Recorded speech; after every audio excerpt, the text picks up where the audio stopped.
everyone, today is March 18th, 2021, and I read Exodus chapter 14. Today's chapter is about crossing the Red Sea, which is kind of like the climax of the whole Exodus. God explains to Moses that Pharaoh and his servants' hearts were going to change towards them, or they're going to basically regret letting them go, and are going to pursue after the Israelites. And when the people of Israel actually do see them approaching, within a matter of seconds, they turn the blame to Moses. They say, oh, you should have left us in Egypt. It would have been better off dying there than in the wilderness. And we know that throughout the book of Exodus, we're going to see this happening a lot. God, who hears all the people's complaints, directs Moses to lift up his staff, stretch his hands out, and divide the sea. Using the east wind, God exposes the ground of the ocean, and seeing that the Israelites are basically walking through sea, the Egyptians who are chasing them follow after. But when all of God's people are through, Moses is once again directed to stretch his hands out and close the ocean back up upon the Egyptians, and this sadly does kill them all. Today I have two verses that I want to share with you guys.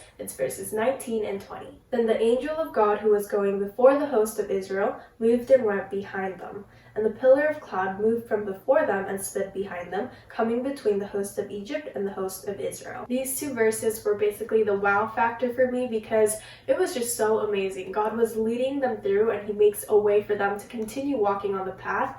And after doing so, he goes behind them to fight against the Egyptians for them. Squeezing that same thing kind of into our lives, I think we could really sometimes take for granted getting through each and every day. And especially during COVID and quarantine, we say, dude, every day looks like the same. We go to school or work and then we return home, sleep, and then we do the same thing over and over again. And then maybe the weekends might be a little different, but our lives are so bland and boring. But switching our views and putting on the lenses of gratitude, every day, God's getting us through. And what we may call a bland or boring day, that's called eliminating and fighting through all the bumps himself so that we have a smooth ride. Very rarely do we ever look back at our days or our lives and really think about each and everything to be thankful for. And I think the Israelites in today's chapter probably did the same too. They were busy running away from the Egyptians, getting through the sea to the other side, that they didn't get a chance to look back and see God fighting the battles and stopping the Egyptians from getting to them. So with that message, let's practice being thankful for the little things